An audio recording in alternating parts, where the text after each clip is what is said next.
이때 제자들이 돌아와서 예수께서 여자와 말씀하시는 것을 이상히 여겼으나 무엇을 구하시나이까 어찌하여 그와 말씀하시나이까 듣는 자가 없더라.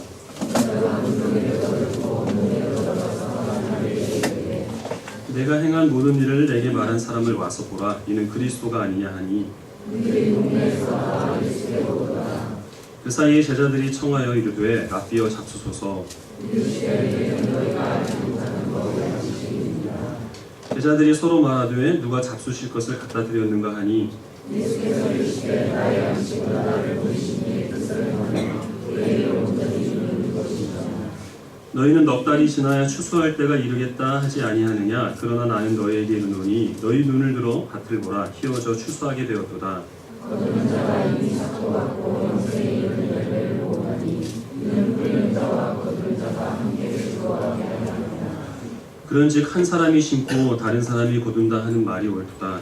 내가 너희로 노력하지 아니한 것을 거두어 보내었노니 다른 사람들은 노력하였고 너희는 그들이 노력한 것에 참여하였느니라. 아멘. 오늘은 추수감사주일입니다.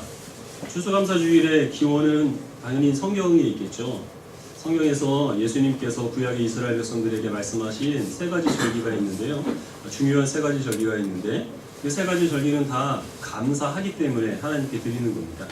그 절기를 잘 지켜서 그 보상으로 하나님이 무엇인가를 다른 것을 주시는 것을 바라는 것이 아니라 하나님께서 자신들에게 베풀어 주신 이미 허락하신 그 은혜에 감사하는 마음으로 하나님 앞에 절기를 지키는 것이어서 이스라엘 백성들이 지켰던 모든 절기, 우리가 드리는 모든 예배는 하나님께 물론 이 예배를 드림으로 주님께서 우리에게 은혜를 주시지만 그것이 주된 목적이 아니요 우리를 하나님의 자녀 삼아 주시고 또한 우리를 하나님의 뜻대로 인도해 주신 것에 대한 감사하는 마음으로 주님께 아무런 보상을 바라지 않는 마음으로 그렇게 드리는 것이죠.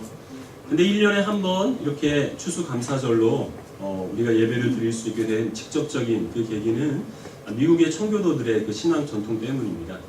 17세기에 그 영국의 이 개신교인들이 카톨릭 교인들에게 크게 아주 잔인한 박해를 받았습니다.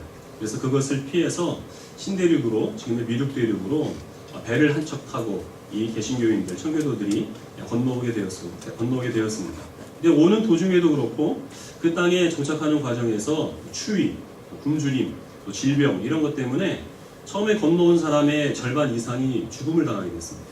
그러나 살아남은 사람들은 한 해가 지나서 자신들이 개간한 그 땅에 그 심은 씨앗들이 열매를 맺게 되고 그것을 그들이 이 토지의 소산으로 거둬들이게 되었을 때 하나님께서 여기까지 베풀어 주신 그 은혜에 감사하는 마음으로 첫 예배를 드리게 되었고 그게 이제 추수감사절의 기원이 되었던 것이죠.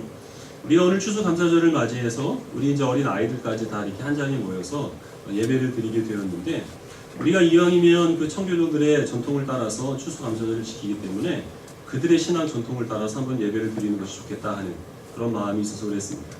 청교도들은 주일학교가 없었습니다. 주일 예배 때 어린아이들 같이 다 모두 한 자리에 모여서 함께 예배를 드렸는데 보통 한번 예배를 드리면 설교 시간만 한 2-3시간 정도 됐다고 합니다. 이 청교도들은 말씀을 특히나 중요시 여기는 이제 그런 전통이 있었기 때문에 그러면 그 예배 분위기가 어땠을까요? 어린아이들도 있고 젖먹이 아기들도 있고 초등학생들도 있고 그랬을 텐데 시끄럽지 않고 아주 질서정연하게 이렇게 하나님께 집중해서 예배를 잘 드렸다고 하는데 어떤 것이냐면 아주 어린 아이들도 어려서부터 예배 드리는데 하나님께 집중을 하는 훈련을 하면 얼마든지 그게 가능하다는 거죠. 근데 이제 오늘날 뭐 어른들도 그렇고 아이들도 그렇고 한 군데 지그시 앉아서 하나님 말씀에 경청할 수 있는 훈련이 잘 안 되었기 때문에 그게 이제 힘들다는 겁니다. 근데 어쨌든 뭐 우리들은 잘 훈련이 안 되어 있으니까 어린 아이들은 당연히 이 예배 시간에 집중하기가 쉽지 않겠죠. 그리고 또 아이들이 약간 어수선하고 산만해서 우리 어른들은 어른들대로 또 불편함들이 있을 겁니다. 그렇지만 제가 또 특별히 오늘은 설교를 길게 하지 않고 짧게 할 거니까 우리 아이들도 잘 집중을 해주시고 우리 또 어른들도 조금 불편한 부분들이 있어도 좀 그 배려하시고 감수하시는 그런 마음으로 우리 함께 예배를 드렸으면 좋겠습니다. 이 말씀 이후에 또 성찬식과 그리고 세례식이 있어서 가급적이면 말씀을 좀 짧게 전하려고 합니다. 뜻대로 될지 모르겠습니다만 오늘 읽은 이 성경의 이 상황은 어떤 상황이냐면 예수님께서 사마리아 지방에 가셨습니다. 예수님의 제자들은 먹을 것을 사러 마을로 갔기 때문에 예수님 혼자 이 사마리아 땅에 계셨고 거기에서 어떤 한 우물가를 찾게 되었는데 그 우물에 물을 길러온 여인과 이 예수님이 대화를 하게 되었습니다. 그 대화가 다 끝날 때쯤에서 이 제자들이 돌아오게 됩니다. 그때서부터 이루어지는 이제 상황들인데요. 예수님이 계신 곳에 이 제자들이 와서 예수님을 이제 오랜만에 만난 거죠. 근데 이 오랜만에 만난 예수님이 이 제자들이 이해하지 못할 말과 행동들을 하시는 겁니다. 먼저 어떤 것이냐면 사마리아 여인과 대화를 나눈 것 자체가 이 제자들은 이해를 할 수 없는 일이었습니다. 당시에 경건한 유대인들이 아침마다 하나님께 감사 기도를 드리는 두 가지 제목이 있었는데 하나는 이방인으로 태어나지 않게 해주신 것에 대해서 감사하고 또 하나는 여자로 태어나지 않게 해주신 것에 대해서 감사하는 기도를 이 경건한 유대인 남자들은 매일 아침 드렸다고 합니다. 이방인들은 유대인들이 보기에는 너무나 부정한 사람들입니다. 특별히 사마리아 사람들은 더했는데 이 사마리아 지역은 과거에 아수르가 북이스라엘을 점령했을 때 이 아수르가 이스라엘의 정체성을 없애려고 다른 데 점령한 그 외국인들을 억지로 이 사마리아 지방에 와서 살게 한 겁니다. 그래서 유대인들과 강제로 결혼을 해서 그래서 태어난 혼혈 족속들이 사마리아 족속이기 때문에 유대인들은 다른 어떤 이방인들보다 이 사마리아 사람들을 더 개나 돼지로 여기고 경멸을 했다는 거죠. 그 사마리아에 살고 있는 여자와 예수님께서 대화를 나누는 것이 이 제자들이 보기에는 있을 수 없는 이상한 일이었다는 것이죠. 어쨌든 이 여인은 예수님과 대화를 마치고 다시 자기가 살고 있는 마을로 갔고 그래서 이 제자들은 예수님께 와서 먹을 것을 사러 갔으니까 자신들이 사온 먹을 것을 예수님께 드렸습니다. 근데 예수님께서 먹을 걸 사오라고 해서 이들이 분명히 사왔을 텐데 예수님께서는 제자들이 내민 그 음식을 드시질 않는 거죠. 그리고 하시는 말씀이 나는 너희가 모르는 양식이 있다. 나는 이미 그것을 먹었다. 이렇게 말씀하시는 겁니다. 그래서 이 제자들이 언제 이 예수님이 우리 몰래 먹을 것을 드셨냐? 그 여자가 혹시 먹을 걸 갖다 드렸나? 뭐 이런 것을 가지고 서로 얘기를 하고 있는데 예수님께서 말씀하신 그 양식은 하나님의 뜻을 이루는 것, 하나님의 뜻대로 행하는 것이고 내가 먹을 양식이라 이렇게 말씀하십니다. 제자들이 이상하죠? 그거를 어떻게 먹고 살겠습니까? 밥을 먹어야지. 그 말씀을 하시고 계속 이어서 예수님께서 너희의 눈을 들어서 이 밭을 바라보라 희어져서 곡식이 이미 추수할 때가 되었다 이렇게 말씀하십니다. 근데 제자들이 그 눈을 들어서 본 그 빈들은 정말 빈들이었습니다. 아무것도 없는 것이었습니다. 왜냐하면 만약에 10월 달에 추수를 하게 된다고 하면 지금 이때는 6월 달이었기 때문입니다. 추수할 시간이 아직 넉 달이나 남았는데 그래서 밭에는 아무것도 없는데 예수님께서는 희어져 추수할 그 추수감들이 있다 이렇게 말씀하시는 거죠. 그리고 예수님께서 이것을 심으셨고 너희들이 거두게 될 것이다. 심는 사람과 거두는 사람은 서로 다르지만 그러나 그 거둬들인 것으로 그 추수할 일꾼들이 기뻐하는 것처럼 그 씨앗을 심은 나도 너희들이 추수하는 것으로 말미암아 기뻐하리라 라고 그렇게 말씀하셨습니다. 그리고 그때 어떤 일이 일어나게 됐느냐 하면 자기 마을로 돌아간 이 사마리아 여인이 자기 마을에 살고 있는 마을 사람들을 데리고 와서 이 예수님께 소개를 하는 겁니다. 그래서 그 사마리아에 살고 있는 사람들 중에 많은 수가 이 예수님을 메시아로 믿고 구주로 영접하게 되는 일이 일어나게 되었던 것이죠. 그럼 예수님께서 말씀하신 그 추수할 곡식, 예수님께서 기뻐하시는 영생의 열매는 무엇이겠습니까? 예수님을 믿어 예수님을 구주로 영접하여 변화된 바로 이 사람들을 뜻하는 것입니다. 드라마를 많이 보신 분들은 처음 보는 드라마 한 장면만 봐도 이게 무슨 내용인지 잘 아신다면서요. 저 사람들은 이복남매야. 저건 분명히 배다른 자식이야. 좀 있으면 저 사람 불치병으로 입원할 거야. 뭐 이런 것들 다 보인다면서요. 교회 오래 다니신 분들도 설교 제목하고 본문만 봐도 목사님이 이제 이런 내용으로 이런 결론을 말씀하시겠구나 하는 걸 눈치채실 겁니다. 그래서 오늘 여러분들 중에 어떤 분들은 목사님이 전도하라고 이제 얘기하는구나. 목사님이 우리한테 추수할 일꾼이 되라 이렇게 말씀하시는구나 라는 생각을 하실 텐데 전 그렇게 단순하지 않습니다. 그리고 추수꾼은 신천지에서 하는 말이지 우리들이 하는 이야기는 아니니까 조금 더 들어보십시오. 예수님께서 말씀하신 예수님의 양식 그리고 영생에 이르는 열매 또 하나님이 기뻐하시는 그 추수단들 이것들이 의미하는 바는 이 여인이 데리고 온 다른 사마리아 사람들이 아니라 바로 이 여인을 뜻하는 겁니다. 이 여인은 한낮에 물을 길러 그 사마리아에 있는 우물가를 찾았는데 그 사마리아에 있는 우물가를 한낮에 이 여인이 혼자 찾았다는 것은 당시 관습에 어긋나는 일입니다. 당시 사람들은 여자가 물을 깃는 일을 하는데 어두워질 때 여러 사람들이 함께 어울려서 그 우물물을 길어오는 것이 당시의 관습입니다. 근데 이 여인이 왜 혼자 한낮에 아무도 없을 때 이 우물가를 찾았을까요? 사람들과 뭔가 섞일 수 없는 이런 거리낌이 이 여인한테 있었다는 것이죠. 예수님과 대화 가운데 나눈 이 여인에게 발견되는 문제는 첫 번째로 사생활에 큰 문제가 있었습니다. 이 여인은 결혼을 5번 하는데 그 5번의 결혼이 정상적인 혼인관계 때문에 어떤 맺어진 그런 그 관계고, 또 그렇게 해서 살게 된 정상적인 남편이 아니라 그저 동거하는 관계였다고 하는 거예요.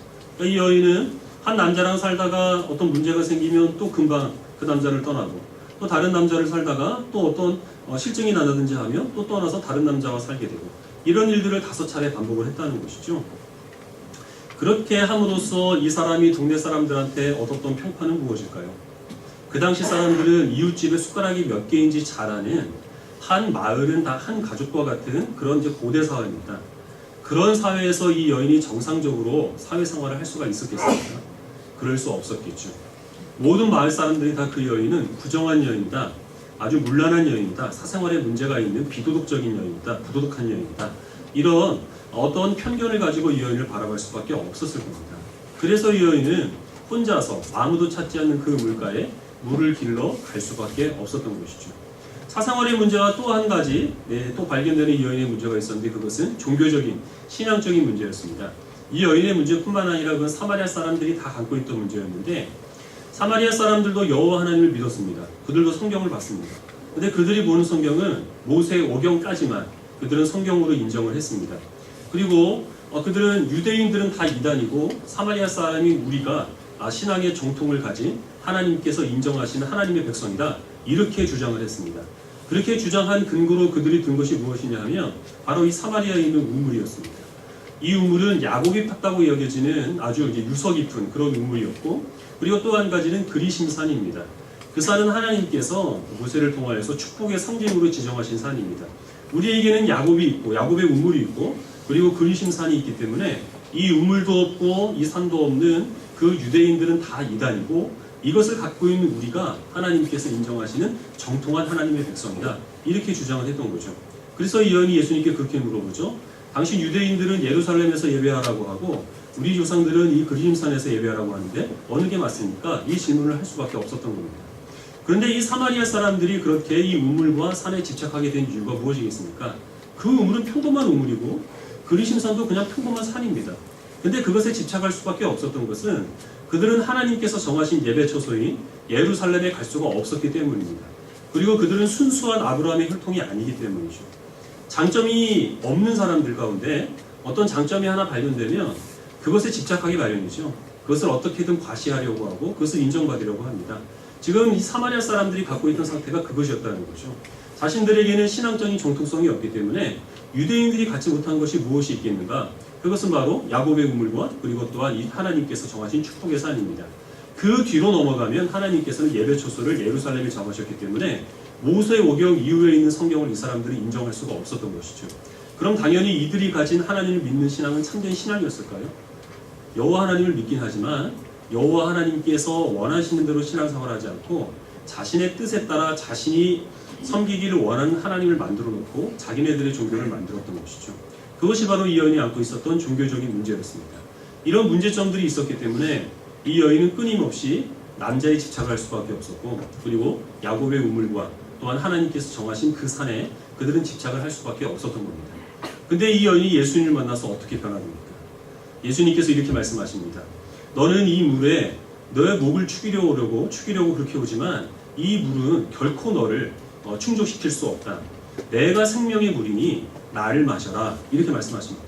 예수님께서 말씀하시는 그 나를 마셔라, 내가 생명수다라고 하는 것은 우리가 잠시 후에 나누게 될 이 성찬을 뜻합니다.